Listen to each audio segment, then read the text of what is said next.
ओवैसी जैसा व्यक्ति आता है और नेशनल टेलीविजन पे बैठ के कहता है कि बाबरी की शहादत, तब संविधान खतरे में नहीं आता। क्या होता है बाबरी की शहादत? कौन था बाबर? जिसके नाम के शौचालय के अलावा भारत में कुछ भी नहीं रहना चाहिए। केवल हिंदुओं के लिए संविधान है। संविधान की बात करने वाले लोगों, आप क्लियर कीजिए, आपको शरिया लागू करना है या संविधान? आपके लिए शरिया और हमारे लिए संविधान। पारों का कोठा बनाना है देश को।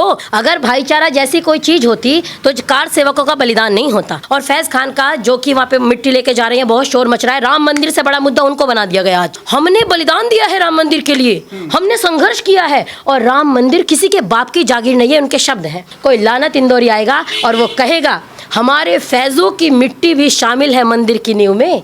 हिंदुओं के बाप का राम मंदिर थोड़ा ही है, हमारा है, हमारा हिंदुओं का है। क्यों? क्योंकि हम 500 साल कोर्ट में लड़के जीते हैं। चलिए जानवी मस्जिद पे आपके साथ चलेंगे। भाईचारा एक तरफ से नहीं होता। तो ये फैज खान कौन है भाई? तुम क्यों जा रहे हो? आप ही की उस पुस्तक में गाय के लिए जो आयतें कही गई हैं वो स्पष्ट कर दीजिए हिंदू समाज के सामने, उसके बाद हम आपकी बात को मानेंगे। एक तरफ आप गाय की सेवा करते हैं और दूसरी तरफ आपकी पुस्तक में जो गाय के लिए कहा गया उसको भी आप स्वीकार कर रहे हैं, क्योंकि आप तो अपने में आस्था रखते हैं। भाईचारा बढ़ाने वालों से मैं कहना चाहती हूँ कि आप जैसों के कारण लगभग 1000 साल गुलाम रहा है हमारा देश। हम वो लोग थे 712 में जब इन्होंने आक्रमण किया था, यहाँ पे एक भी म्लेच्छ नहीं रहता था। राजा भोज जैसों का समय होता था। आपने कहा राम जी में आस्था है, वहाँ पे मिट्टी लेके चल दिए। मेरी मक्का में आस्था है, मेरा निवेदन है, मैं वहाँ पे गंगा जल चढ़ाना चाहती हूँ कि आप स्वीकार करेंगे, आप मेरे साथ चलिए। जैसे आपके मक्का में प्रवेश वर्जित है, वैसे हमारे अयोध्या में भी दूर दूर तक म्लेच्छों का प्रवेश वर्जित होना चाहिए। अयोध्या जी के अंदर म्लेच्छ नहीं रहेंगे। आप विश्वास नहीं करेंगे, हम आंसू नहीं रोक पाए कि राम जी के देश में राम जी टेंट में रहेंगे। कविवर कान खोल के सुनिए, मंदिर भी बनाएंगे और तारीख भी बताएंगे। और मोदी जी ने कहा था लौट के भी आएंगे। 5 अगस्त नोट कर लीजिए। दोस्तों नमस्कार, आज हम बात करेंगे राम मंदिर को लेकर के जगह जगह से अलग अलग प्रतिक्रिया आ रही हैं।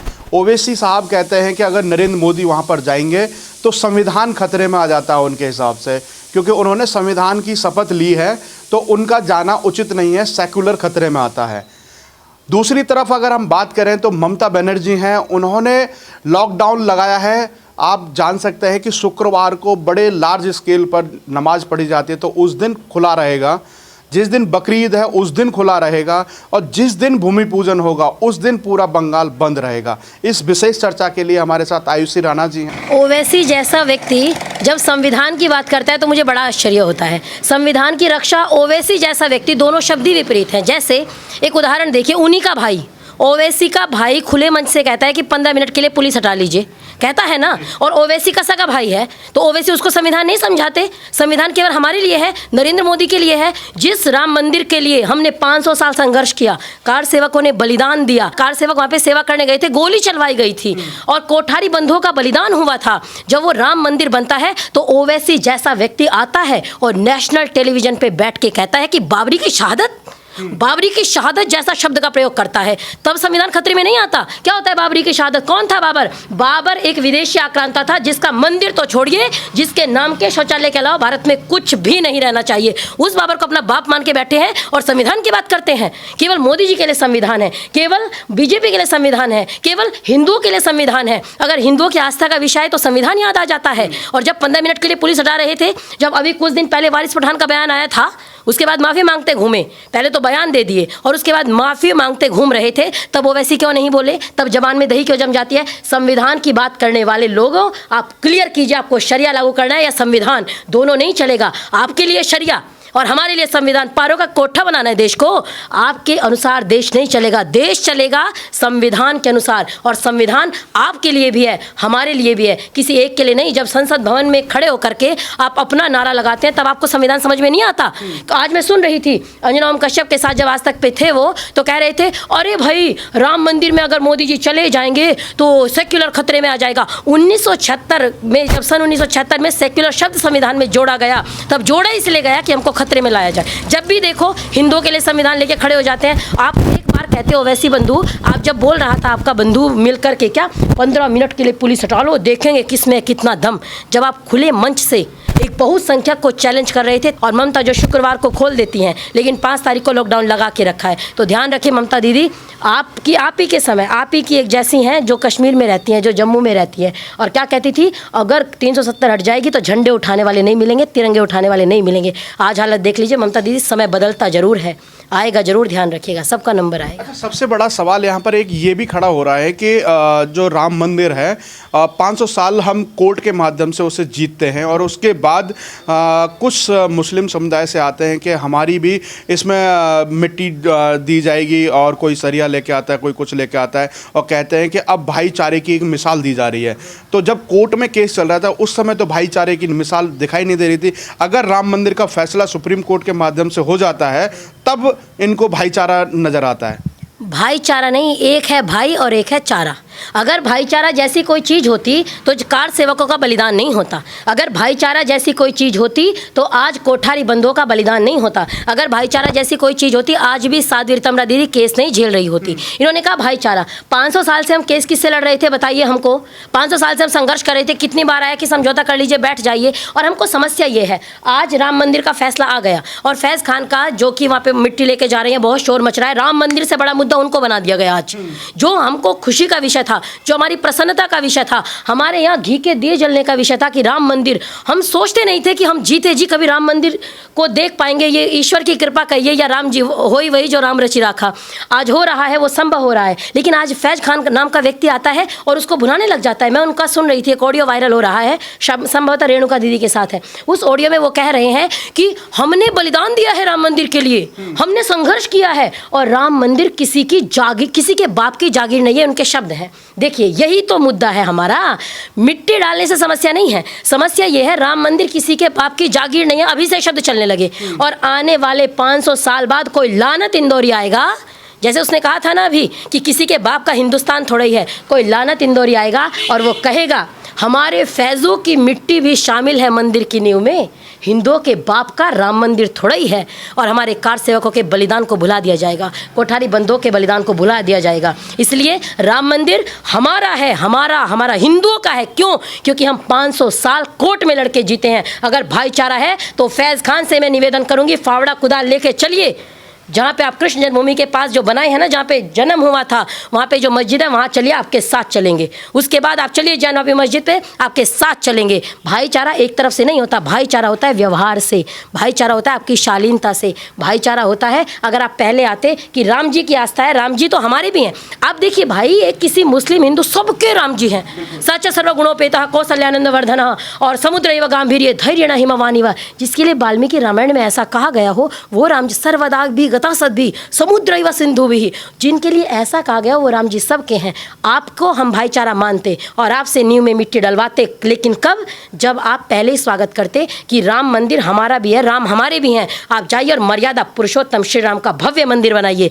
लेकिन 500 साल लड़ने के बाद जब हम जीत के आए हैं, वो जीत केवल हमारी है। इसलिए कोई भी विधर्मी वहाँ पे मिट्टी नहीं लेके आएगा और ना डालेगा, क्योंकि राम जादों की संख्या कम नहीं है भारत में, क्या विदेशों में भी।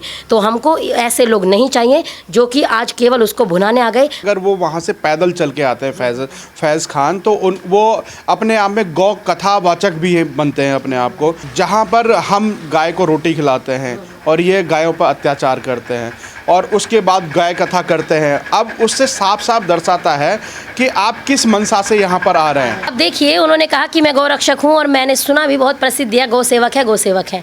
आप ही को बहुत मिर्च लगेगी, लेकिन एक सत्य बात कहने से मैं चूकूंगी नहीं, क्योंकि मैंने बचपन में पढ़ा था कि सत्य के ग्रहण करने और सत्य के छोड़ने में सर्वदा उद्यत रहना चाहिए और सत्य बोलना चाहिए, वरना सत्य मर जाता है।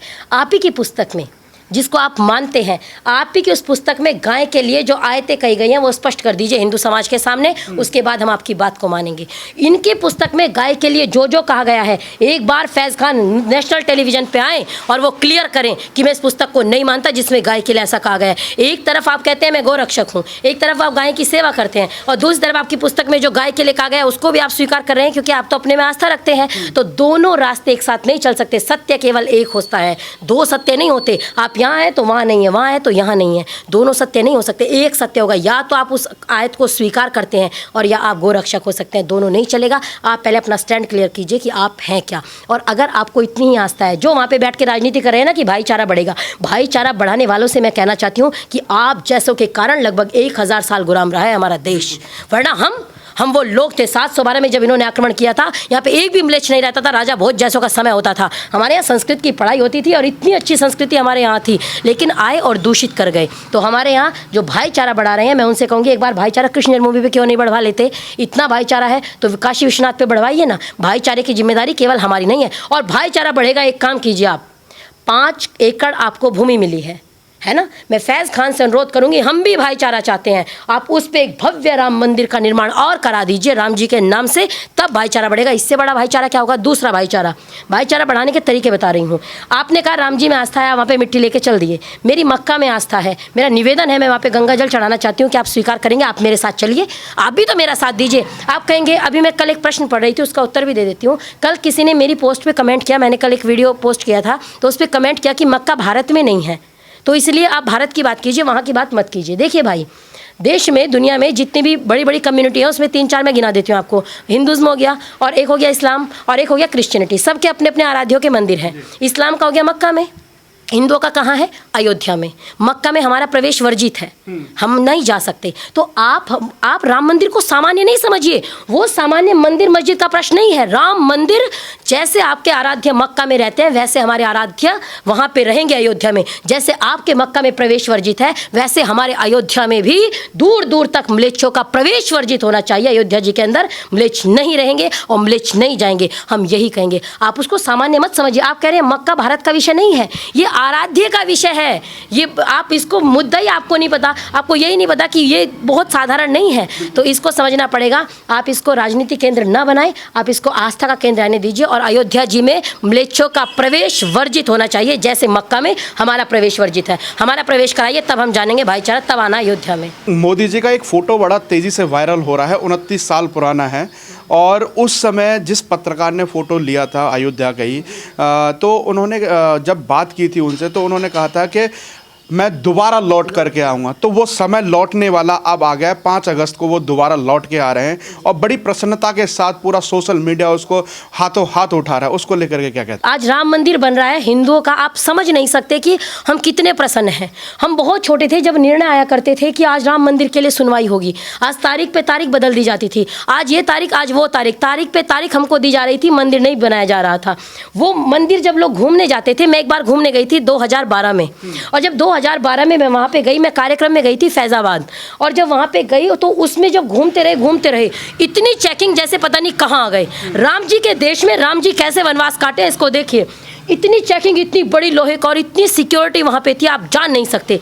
छोटे से मंदिर में, मंदिर क्या कहूँ, छोटी सी जगह पे, वैसे तो रामलला जहाँ बैठ जाए वहीं पे मंदिर हो जाता है, वहीं पे राम जी का देश हो जाता है। जब रामलला, लोगों ने कहा इस टेंट को देखिए, आप विश्वास नहीं करेंगे, हम आंसू नहीं रोक पाए कि राम जी के देश में राम जी टेंट में रहेंगे, और रामलला के लोग इतने बड़े बड़े भव्य घर बना के रहते थे। मेरे को बड़ी पीड़ा हुई। और 29 साल पहले एक राम भक्त, हम भी राम भक्त हैं, वो भी राम भक्त हैं, जब मोदी जी गए होंगे उनके मन में कितनी पीड़ा हुई होगी। और उन्होंने कहा था मैं लौट के आऊँगा। तो मोदी जी, जो लोग कहते थे ना, कुछ कवि कहूँगी, कुछ कविवर जो चाहते थे राज्यसभा मिल जाए लेकिन नहीं मिली, तो आजकल पार्टी बदल लिए हैं, उनको मैं कहना चाहूँगी, आपका ट्वीट वायरल हो रहा है, आपने कहा था मंदिर तो बनाएंगे लेकिन तारीख नहीं बताएंगे। कविवर कान खोल के सुनिए, मंदिर भी बनाएंगे और तारीख भी बताएंगे। और मोदी जी ने कहा था लौट के भी आएंगे, 5 अगस्त नोट कर लीजिए। और टीवी खोल के, मैं कहूँगी पूरा देश टीवी खोल के देखे, और विशेषकर NDTV खोल करके देखे, तब आपको समझ में आएगा कि मंदिर हमारे लिए क्या है। और एक राम भक्त का वादा था, एक राम भक्त ने कहा था, तो राम भक्त की वाणी रामो द्विर्णा विभाषते, राम जी के लिए कहा गया था कि राम जी दोबारा किसी बात को नहीं कहते, एक बार जो कह दिया वही सार्थक हो गया। तो राम जी उस समय शायद वही कहलवा रहे थे, तो उन्होंने कहा था 29 साल बाद लौट के आऊँगा, तो लौट के आए हैं। और मैं समस्त देशवासियों से निवेदन करूँगी, लॉकडाउन है, हम लोग नहीं जा सकते, है ना, अगर जा सकते तो आज भव्य कुंभ का आयोजन हो रहा होता। आज यहाँ पे हम इंटरव्यू नहीं कर रहे होते, शायद अयोध्या में, शायद क्या अयोध्या में ही कर रहे होते। तो मैं सबसे निवेदन करूँगी, अपने घरों में दिए जलाइए, रामलला लौट के आ रहे हैं, जैसे वनवास से लौट के आए थे। आज इन दुष्ट राक्षसों के आतताइयों के कारण राम जी वनवास में थे, राम जी पुनः अपने घर में लौट के आ रहे हैं। तो बड़े आप उत्साह के साथ, उमंग के साथ, एक व्यक्ति हमारी आस्था में भंग नहीं डालेगा और वो वहाँ पर मिट्टी नहीं डालने दी जाएगी। आप व्यापक स्तर पर विरोध कीजिए, हिम्मत नहीं होगी हमारे राम जी के मंदिर में वो मिट्टी डालें। करें और अपने घरों में दिए जलाइए, राम जी का स्वागत कीजिए। यही तो राम जी हैं। बाबरी मस्जिद को ढाया गया था, उस समय कल्याण सिंह मुख्यमंत्री हुआ करते थे। आज उनका एक बयान आया है, उन्होंने बड़ी प्रसन्नता के साथ कहा है कि मैं यही क्षण देखना चाहता था, अब मैं अंतिम सांस भी लूँगा तो बड़े आराम से मैं राम जी के चरणों में जाकर के इस जगह प्राप्त कर सकता हूँ। जी, मैं आज सुबह भी एक इंटरव्यू देख रही थी, वो कार सेवकों के साथ गए थे, वो कार सेवा में गए थे, कहते हैं हमने वहीं पे से कोई चुनरी उठाई, कोई दुपट्टा लिया, कोई कपड़ा लिया, राम जी का मंदिर हम अपने हाथों से बनाए। जो वहाँ पे कार सेवा करने गए थे, एक बार उनके हृदय की पीड़ा पूछ के देखिए। उनके जिस घर से कार सेवा के सब लोग कार सेवा करने गए, जो बलिदानियों का घर है, आप उनसे पूछ करके देखिए। आप देखिए 200 लोगों को निमंत्रण मिला और कार सेवकों के कुछ ऐसे भी हैं जिनके घर वालों को नहीं बुला पाए क्योंकि सब लोग वहाँ पे सम्मिलित नहीं हो सकते। तो ये फैज़ खान कौन है भाई? तुम क्यों जा रहे हो? जिनको प्रसन्न होना है, जो उससे प्रसन्न होंगे, जिनके घरों से कार सेवक गए थे और लौट करके नहीं आए, उन घरों की पहली जिम्मेदारी है कि वो वहाँ पे जाएंगे और पहला अधिकार उनका है क्योंकि उन्होंने बहुत बलिदान राम मंदिर के लिए दिया। हम सभी, पूरा राष्ट्र आपके प्रति कृतज्ञ है। मैं सुन रही थी साध्वी रितमरा दीदी का भाषण, जब जब सुनते हैं रोमांच उठता है। कसम राम की खाते हैं, मंदिर वही बनाएंगे। जब हम ये लाइन सुनते थे ऐसा लगता था वो दिन कब आएगा। तो मुरली मनोहर जोशी जी और जितने आडवाणी जी की रथ यात्रा चली थी और कुछ लोगों ने रोक दी थी, और जिन्होंने रोक दी थी आज उनकी हालत देख लीजिए। जिन्होंने कहा था राम जी का अस्तित्व नहीं है, उनकी हालत देख लीजिए। तो राम जी तो त्याग का प्रतीक है, समर्पण का प्रतीक है। और कुछ लोग एक बात और कह रहे थे कि राम जी तो सबको गले लगाते थे, आप लोग क्यों बंटवारा कर रहे हो? कई लोग, मैं कल पढ़ भी रही थी कि राम जी तो गले लगाते थे, आप लोग तो बंटवारा करने पे लग गए। ऐसे तो राम जी नहीं थे। उन लोगों को मैं कहना चाहूँगी कि आप वाल्मीकि रामायण पढ़िए। दरअसल समस्या ये है कि आप बुद्धिजीवी तो बन गए, स्वाध्याय नहीं किया, पढ़े लिखे नहीं, आ गए जेएनयू गैंग जितना है सारा पढ़ेगा लिखेगा नहीं, मनुस्मृति का विरोध करने आ गए। तो वाल्मीकि रामायण में जब उनको ऋषियों ने कहा कि ये राक्षस है और इन राक्षसों ने, असुरों ने हमारे यज्ञ में विघ्न डाला और इनकी हड्डियां हैं, तब राम जी ने कहा था निशिचर हीन करऊ मही भुज उठाए प्रण कीन्हा, अर्थात मैं भुजा उठा के प्रतिज्ञा करता हूँ, मैं इस भूमि को निशिचरों से विहीन कर दूंगा। राम जी ने कहा था, श्लोक है संस्कृत का, प्रतिज्ञा तश्चरामेण, प्रतिज्ञा की थी, वधा संयति राक्षसाम, मैं राक्षसों का वध कर दूंगा, यहाँ पे राक्षस नहीं रहने दूंगा। और राम जी ने राक्षसों का वध किया था। तो राक्षसों का तो वध राम जी करते थे, राक्षसों को तो मारने के लिए कहा गया है शास्त्रों में, उनकी मृत्यु नहीं, उनको वध किया जाता है जब राक्षसों का होता है। तो इसलिए आप राम जी किसके साथ भाईचारा दिखाते थे, किसके नहीं, आप पहले वाल्मीकि रामायण पढ़िए। राम जी ने हमको सिखाया कि कोई राक्षस सामने आता है तो प्रतिज्ञा तश्चरामेण समम, उनको मार देना चाहिए। आप एक बार जब राम जी को पढ़ेंगे तब आपको समझ में आएगा कि राम जी क्या थे और राम जी कहते क्या थे। राम जी केवल किताब का विषय नहीं, राम जी आस्था का और हृदय से जीने का विषय है।